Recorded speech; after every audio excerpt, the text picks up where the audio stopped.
Genesis chapter 37. Jacob lived in the land where his father had stayed, the land of Canaan.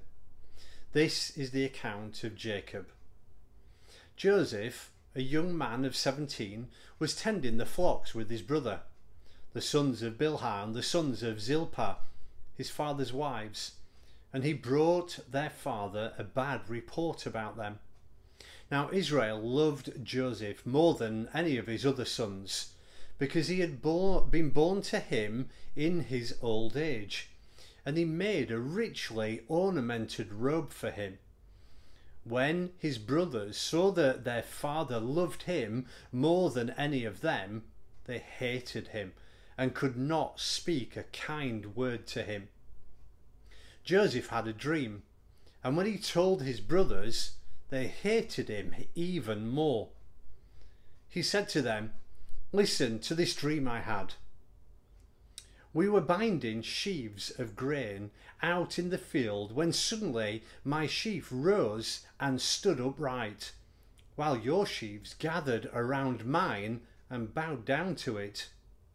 His brothers said to him, "Do you intend to reign over us? Will you actually rule us?" And they hated him all the more because of his dream and what he had said. Then he had another dream, and he told it to his brothers.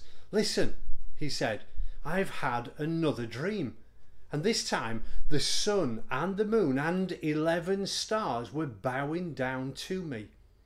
When he told his father as well as his brothers, his father rebuked him and said, "What is this dream you had?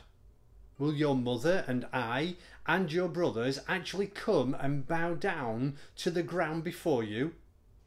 His brothers were jealous of him, but his father kept the matter in mind. Now his brothers had gone to graze their father's flocks near Shechem, and Israel said to Joseph, "As you know, your brothers are grazing the flocks near Shechem. Come, I'm going to send you to them." "Very well," he replied.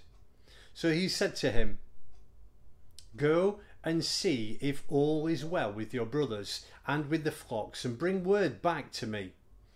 Then he sent him off from the valley of Hebron. When Joseph arrived at Shechem, a man found him wandering around the fields and asked him, "What are you looking for?" He replied, "I'm looking for my brothers. Can you tell me where they are grazing their flocks?" "They have moved on from here," the man answered. "I heard them say, 'Let's go to Dothan.'" So Joseph went after his brothers and found them near Dothan, but they saw him in a distance, and before he reached them, they plotted to kill him. "Here comes that dreamer," they said to each other. "Come now, let's kill him and throw him into one of these cisterns and say that a ferocious animal devoured him. Then we'll see what comes of his dreams."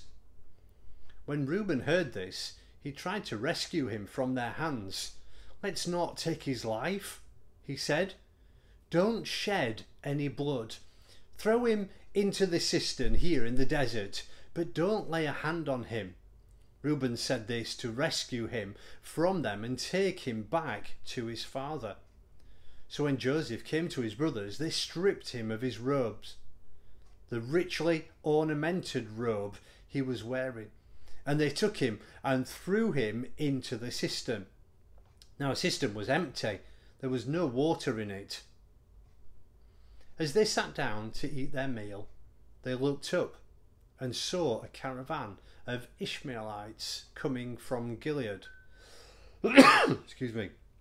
Their camels were loaded with spices, balm and myrrh, and they were on their way to take them down to Egypt. Judah said to his brothers, "What will we gain if we kill our brother and cover up his blood?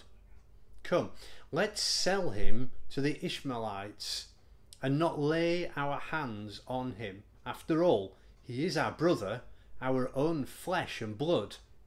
His brothers agreed. So when the Midianites merchants came by, his brothers pulled Joseph up out of the cistern and sold him for 20 shekels of silver to the Ishmaelites, who took him to Egypt. When Reuben returned to the cistern and saw that Joseph was not there, he tore his clothes. He went back to his brothers and said, "The boy isn't here. Where can I turn now?" Then they got Joseph's robe, slaughtered a goat, and dipped the robe in the blood. They took the ornamented robe back to their father and said, "We found this. Examine it to see whether it is your son's robe." He recognized it and said, "It is my son's robe. Some ferocious animals has devoured him. Joseph has surely been torn to pieces." Then Jacob tore his clothes, put on sackcloth, and mourned for his son many days. All his sons and daughters came to comfort him, but he refused to be comforted. "No," he said, "in mourning will I go down to the grave to my son." So his father wept for him.